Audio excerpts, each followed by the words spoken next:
amati mbégteeg bànneex di ànd ak yéen ñi ñuy teewlu ci suñu chaîne bu mag bii di ArchiTV ñoo ngi leen di ñaan ngeen di wéy di abonné ngir ngeen mën a jot suñu ay vidéo saa su ne. bu loolu weesoo itam nag actualité bii nga xam ne ngóor si la ñuy wax Samba Ndiaye nga xam ne daanaka mooy li gën a fës ci actualité Sénégal yi yëpp actuellement fii ñu toll nii may wane sama ñàkk d'accord ak sama mécontentement ci fal bii nga xam ne moom la ñu fal jëmm ji ñuy wax Samba Ndiaye parce que lii dafay niroog yabaate. Il faut arrêter. On en a marre nekk fii di wax mënuñu nekk fii mënuñu xeex ñetti at ba pare continuer waat nekk fii di wax suñu xol yi di continuer di tàng te même personne même fait même action mooy am à chaque fois di répété wu. Stop. Samba Ndiaye dégage daf ñuy abal xaw ma Bassirou Diomaye Faye ko nommé xaw ma Sonko ko nommé xaw ma Moussa Balla Fafana xaw ma ku ko mën a nommé yaa xam daf ñuy abal par A ou B. Parce que mënu leen moo wax ne poste boobu Pastef amuñ ko capable mën ko gérer c'est totalement faux. Arrêtez de nous insulter. C'est pas la première fois. Pape Alé Niang moo ko fi njëkk a def dem jël Wally Seck bii nga xam ne bi ñuy xeex bi di métti mu dem Paris di tëgg berseem waxuñ mu naan ñu ay petit con traité ñu ay petit con ñëw nga ñëw naan da nga koy def ambassadeur RTS ñëpp ne garaawul am problème. loolu jàmm ko gën garaawul anyway ñu pousse jàll ci leneen ñu demaat tuuti même Pape Alé Niang répété waat affaire bi ñu wax mu naan day jël Salma bu nekk seen TV xaw ma nga xam ne amul lum yàqut patriote yi ñu ñëwaat wàccaat sur le terrain xeexaat ba mu dellu ci ginnaaw ñu toogaat tuuti Moussa Balla Fafana dem Rissa Tool def lu ni mel dem fal fa ku nga xam ne amul lum yàqut Ousmane Sonko dem na daf koy jéem a fal daas ñu xeexaat ba ngeen folli kooku tey ñu xeexaat xaw ma Bassirou Diomaye Faye xaw ma kan ngeen da ngeen di nommer Samba Ndiaye ça ne passera pas. On n'acceptera pas duñ ko nangu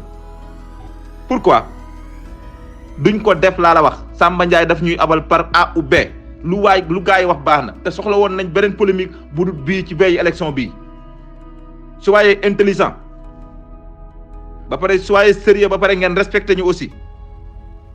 même bu ngeen ñu respecté wul ñun ñuy dund ngeen respecté les martyrs yi nga xam ne dañ leen saaga ñu faatu ñu leen di saaga au nom de quoi ñu accepté loolu ça ne passera pas. ma wax ñu naan ma xaw ma Aïda Mbodj ko fi indi xaw ma kii I don't give a shit man. Arrêtez waay arrêtez ngeen di nommer insulteurs yi di leen nommer fii ci kaw ci gouvernement bi da ngeen koy arrêter par A ou B waay il faut arrêter. mënuñu continuer di meraat di waxaat mënuñu xeex ñetti at di wax ñetti at di jooy ñetti at. ngeen dem jël ay nit yu nga xam dañu doon saaga pendant ce temps ngeen ne da ngeen leen di fal ci gouvernement bi au nom de quoi loolu du jàll duñ ko nangu arrêté waa yéen. bu loolu weesoo itam ñu nuyu suñu frère bi suñu xarit bi comme niñ koy faral defee Seydi Mouhalim waaye ñun man dans ma part je suis quelqu'un boo xam ne comme yow ni nga libre boo d'accord ne d'accordoo man tim noonu laay libre ne su ma d'accord ne d'accorduma dinaa ko def ci respect du ma mos a wax ba jéggi la du ma mos a wax ba dépassé la parce que jombale naa sama bopp loolu pour mu leer une bonne fois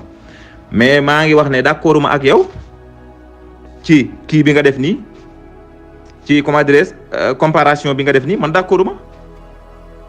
parce que Mouhalim dafa am lu nga xam ne da nga koy natt ci sa bopp yow Mouhalim yow laa la wax yow ci groupe bii da nga ne boo joxee xibaar nit ki bàyyi fi xibaar bi ñëw di wax ci yow mun leen bokk groupe bi da nga koy retirer yaa ko wax fii n'est-ce pas non yow la yow yaa wax fii ne su ma waxee dara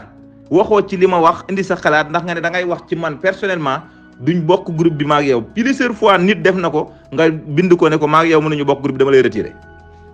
aw ma ci neexal amoo ci masla parce que jàpp nga ne sa yëf la. jàpp nga ne kon nit warul la cee fekk di la dépasser jàpp nga ne nit warul la cee fekk di xotti sa war ma c'est ça loolu nga gëm accepté nañ ko d'accord nañ ci ak yow bu nit defee lu nga xam ne da nga koy bañ ci kër gii wala saaga rek yow bu nit saaga ak kilifa ak jàmbur geneen kilifa rek yow nga retiré ko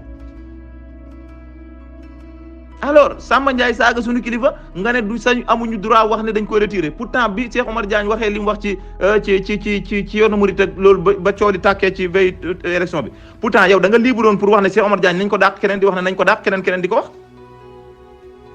mais taxutoon ñun ñu traité leen yéen moomu leen réew mi dañ doon défendre suñu gëm-gëm ak suñu position yéen bàyyi leen ngeen di défendre seen position parce que libre ngeen ci. beneen bi ci topp yoonu murid Moustapha Cissé Lo def na ci lu nekk ci la bokk ci la judd ci la yaru ci la màgg ba mu jëlee baat Serigne Modou Boussa Dieng xaw ma la Sekouraka yaakaar naa lan lañ def dañu dem Touba këram taal ko duma ko buñ ko fekkoon dañ koy duma. kan moo mën a wax ne maa moom yoonu murid wala ñooñu di ko doon duma ñoom ñoo moom yoonu murid wala ñoom la fi Sëñ Touba teg pour ñu téye yoonu murid te ña ko doon def man wér na ma ne ku sant Mbàkke nekkul te wala boog du ca bëri c'est que pourtant loolu accepté nañ ko. affaire bi nekkul su nit ki ñàkk d'accord ak yow wala mu ne man d'accorduma rek da nga naan ko moo réew wala nangam déedéet ñun subir nañ fii Pastef subir na fii lu nekk ci réew mi ñu garder suñu dignité di ko muñ kon duñ mën a accepter keneen bi ñuy rey ndaw ñi ñoom ñëpp ñu ñuy saaga di saaga ñi doon rey ñu toog ba tey ñuy jël ci ñoom di leen fal ñu ne dañ koy accepter ndax lan ndax ragal ku wax wala suñu waxee ñu ne yéen moomoo leen réew wala nangam déedéet. dinañ wax ba bëgg a dee man li ma gëm dama koy wax mooy Bassirou Diomaye Faye dafa war a dàq waa ji loolu laa gëm parce que du référence parce que soxlawuñ ko ñun bu doon Bassirou Diomaye Faye rek Pastef du yegg si fii bu doon moom képp du yegg si fii ñun ñii di wax ne nañ ko fi jëlee am nañ ci solo parce que def nañ ci lu nekk ñëpp kenn ku ne def nga ci la nga ca war a def bu kenn xeeb la nga ca def loolu mooy dëgg.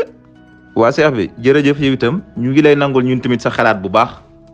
ndax mbir yi moom kenn ku ne am na xalaatam di ko wax kenn ku ne am na position di ko défendre c'est simple buñ ko yóbbee ci angle boobu rek après day woyof donc ma indiwaat sama xalaat ci li nga wax ne Cheikh Omar Diagne biñ waxee dañ ne Cheikh Omar Diagne bi muy wax loolu booba fekk na jegewul sax ak Ousmane Sonko dara li yeewu ko Ousmane Sonko ci politique combat personnel am la yoroon di ko xeex. combat personnel am moom la yoroon di ko xeex te pourtant ay nit la ci doon waxal ay nit di ko wax muy fayu di wax donte condamné naa la mu wax yëpp loolu laa waxoon te loolu laay wax mosuma d'accord ci li mu wax man mii laa la wax dama daan def ay live Facebook di attaquer Cheikh Omar Diagne ci moment bi muy wax loolu man mii j'ai fait beaucoup de live pour attaquer ko ci loolu kon mosuma d'accord ak moom ci loolu waaye dama ne du ñu jël fee yu nga xam ne nit ki def na ko ci lu juuteeg lu nga xam ne joteewut ak lii dara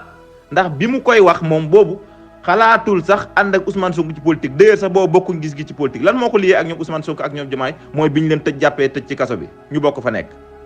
lii moo indi seen alliance ci politique bañ gisee ba waxtaan ba jàpp ne war nañ mën a bokk xalaat war nañ mën a ànd liggéey ci politique c'est ça lii mooy dëgg. waaye loola dafa wuuteeg lool nag Samba Ndiaye mii parce que ñaari camp fi nekkoon muy Pastef ak APR mu nekk biir APR di tiire ci ñun nu ñuy rey mu ñu minimiser di ñu ñaawal di wax lu nekk te booba ñun ñi ay sénégalais lañu woon comme moom te demandé wu ñoom Macky Sall ne ko dàq ko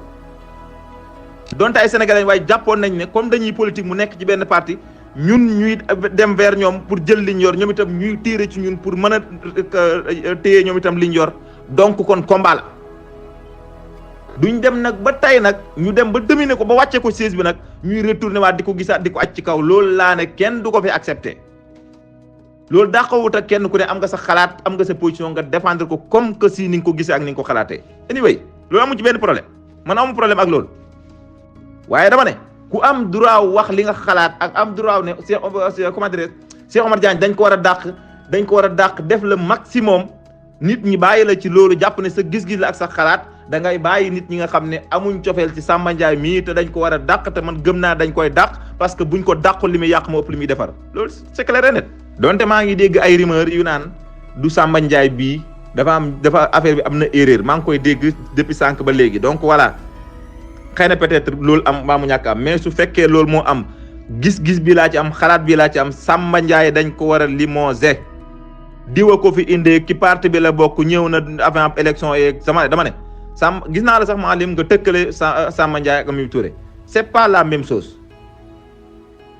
Mimi Touré veille élection la dem mook Ousmane Sonko woo ko ci débat public comme li mu woo Amadou Ba nii mais elle day ku ne am nga droit défendre sa bopp non mu défendre boppam Ousmane Sonko ne nañ wax ci point sangam ak sangam mais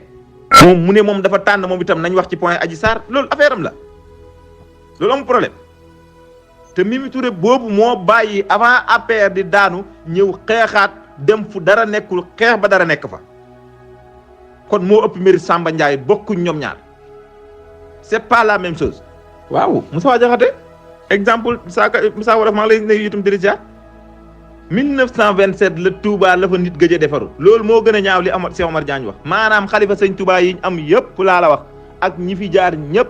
kenn mosu cee defaru ba mën a defaree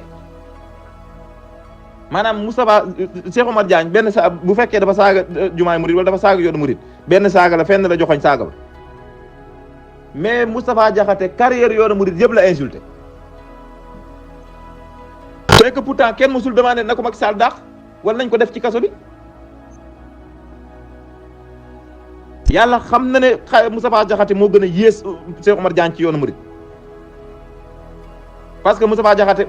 Cheikh Omar Diagne ay jumaay Touba nangam ak nangam mbind sëñ Touba mbind mag ñi dañ ko war a nangam loolu lay wax waaye 1927 la nit gëj a defaroo Touba kon lan mooy njëriñu Cheikh Abdoulaye jaar fi di xalifaab sëñ Touba lan mooy njëriñu sëñ Abdou Khadre jaar fi di xalifaab sëñ Touba lan mooy njëriñu sëñ Fallou jaar fi di xalifaab sëñ Touba lan mooy njëriñu Baye Laat jaar fi di xalifaab sëñ Touba lan mooy njëriñu sëñ Salif jaar fi di xalifaab sëñ Touba lan mooy njëriñu Cheikh Bara Mbacké jaar fi di xalifaab sëñ Touba sëriñ Sidi Mokhtar ba ci sëriñ Mountakha mi kon lan mooy seen mission bu fekkee 1927 la nit gëj a defaroo Touba kon ñii dem Touba màggal Touba lan lañ fay def maanaam carrière longu murid yëpp la Moustapha Diakhaté saaga alors yebaate ba def ma wax tey Moustapha Diakhaté moom nekkaat fii di dof di nekk fii di wër di sonal nit ñi